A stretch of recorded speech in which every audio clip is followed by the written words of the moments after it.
드릴까요? 네. 저는 뭐 지금도 늦지 않았다고 생각합니다. 사실 처음부터 질서 있는 퇴진을 했으면 좋겠다. 그래서 퇴진 선언을 하면 책임 총리 정하고 과도내각 정해가지고 이렇게 했더라면 참 좋았을 것인데 하고 계속 그렇게 해오다가 대통령이 버텨버리니까 할 수 없이 지금 탄핵을 추진할 수밖에 없다라고 생각하고 탄핵을 추진하더라도 우리 당에서는 그래도 선 총리를 임명해 놓고 탄핵을 후에 하자 했는데 지금 뭐 탄핵에 우선 해야 된다라는 그런 민주당의 주장에 저희들은 뭐 그렇게 하기로 했는데 저는 그 사실 이제 탄핵이 되게 되면 이제 대통령의 직무 정지가 되고 모든 것이 이제 관리형 이제 사실 총리한테 모든 권한이 이양되는데 사실 황교안 총리는 아시다시피 박근혜 정권을 그대로 뭐 아바타나 다름없는 총리에게 앞으로 몇 개월이 될지도 모를 이 국정을 맡긴다는 것이 저는 정말 이건 뭐 있을 수 없는 일이다. 그러고 사실 총리가 할 수 있는 일이 아무것도 할 수 없습니다. 관리형 내각입니다. 관리형 총리입니다. 이거야말로. 그래서 뭐 새로운 뭐 지금 계속 장관들이 사퇴를 하고 있지 않습니까? 누가 사퇴를 하더라도 새로 임명할 수도 없는 총리입니다. 그렇기 때문에 이런 총리를 가지고 지금 그래 안 해도 식물 내각이라고 하는데 이 총리가 제대로 일을 해 나갈 수 있겠는가라는 차원에서 생각한다면 저는 지금도 늦지 않고 저는 우리 국민의당에서는 뭐 제가 개인적인 생각입니다만은 책임 총리를 그냥 민주당에서 추천해서 저는 총리를 임명했으면 좋겠다. 저는 지금 가장 중요한 사람은 이제 이 행정서열의 2인 난 국회의장이 가장 중요하다고 봅니다. 국회의장이 제 목소리를 내서 책임 총리를 좀 정했으면 좋겠다. 그 책임 총리는 야당에서 서로 이렇게 하다 보면 말이 많이 나오다 보면 임명이 안 되니까 제일 큰 제1야당에다가 총리 임명권을 줘가지고 나는 지금이라도 책임 총리가 돼가지고 이 탄핵되고 난 이후에 국정이 그래도 제대로 이루어질 수 있도록 책임을 져야지. 그렇지 않고 관리형 총리가 된다면 저는 앞으로 국정에 대한 모든 책임은 국회한테 그 책임이 돌아올 것이다. 저는 그런 생각을 갖기 때문에 상당히 참 우려스럽습니다. 휴대전화 끝번호 6614번 의견입니다. 탄핵은 그렇게 급하게 처리하면 안 됩니다. 반대합니다. 이런 의견도 주셨고요. 제가 여기서 좀 질문 드리고 싶은 부분은 이 최순실 일가의 이제 재산을 철저히 조사해서 국고로 환수할지 여부인데 이런 부분은 뭐 가능한 얘기입니까? 어떻습니까? 어느 분이 답변해 주시겠습니까? 뭐 아니 그것에 대해서 뭐 그건 지금 특별법을 만들어서 그건 당연히 환수 조치를 해야 된다고 생각합니다. 네. 저는 지금 아까도 얘기했지만 탄핵에만 집중하는 거 물론 탄핵은 됩니다.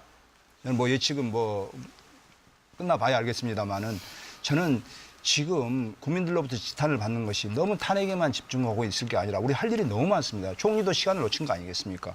저는 개헌도 탄핵되고 나면 바로 개헌특위 국회에서 조직해가지고 구성해가지고 개헌 나가야 됩니다. 어영부영 하다 보면 나중에 시간 놓쳤다라고 또 비판을 받게 됩니다. 저는 지금 초헌법적 상황입니다. 대통령이 사고 상태입니다. 그리고 내각은 완전히 지금 일할 능력이 없습니다. 이런 상황에서 황교안 총리에게 권한대행을 맡긴다는 것 자체도 저는 아까 지적을 했습니다마는 지금 저는 그렇습니다.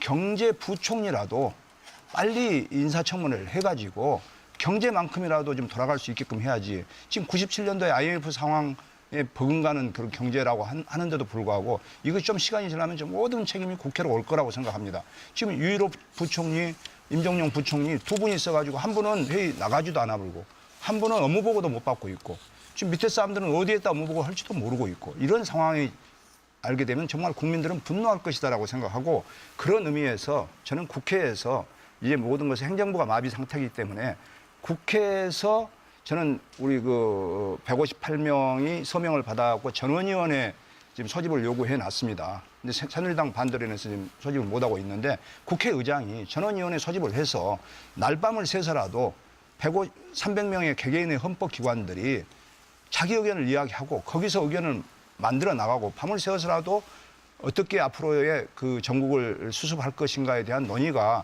지금 본회의에서 전원위원회를 개최해야 된다고 생각합니다. 그런데도 불구하고 탄핵만 집중하고 탄핵 끝나고 보자 하면 또 그다음 일이 또 다가와서 그걸 시간을 놓치고 그렇기 때문에 저는 뭐 탄핵, 총리, 뭐 개헌 이 문제가 모두 저는 이루어져야 된다고 생각합니다. 한꺼번에 같이 이루어져야 된다 생각하고 저희가 있습니다. 이제 시간이 많이 남지 않았습니다. 그래서 우리 의원님 세 분께서 한 20초씩 마지막으로 마무리 말씀을 좀 해주시죠. 예, 저는 뭐 탄핵에 집중은 하되 탄핵과 민생과 경제는 별개다라고 생각합니다. 그래서 경제도 한꺼번에 같이 가야 된다 생각하고요. 이럴 때일수록 역할 분담이 필요하다. 시민사회단체는 퇴진운동에 전력을 다해 주시고 또 검찰이라든지 특검은 진실 규명해서 다시는 이런 사태가 재발되지 않도록 해 주시고 국회 역할이 국정조사와 또 뭡니까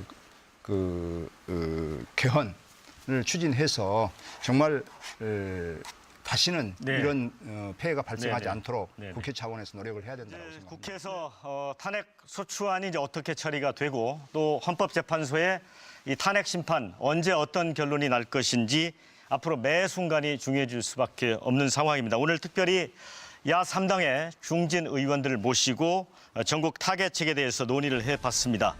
자, 국정 공백이 장기화되지 않도록 하겠다. 또 탄핵 이후에 무너진 국정을 어떻게 추스리고 또 앞으로 어떻게 잘 꾸려갈지 야3당이 좀 주도적으로 로드맵을 만들었으면 좋겠다. 이런 의견도 나왔습니다.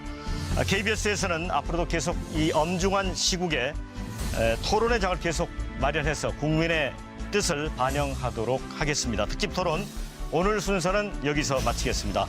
함께해 주신 여러분 대단히 감사합니다.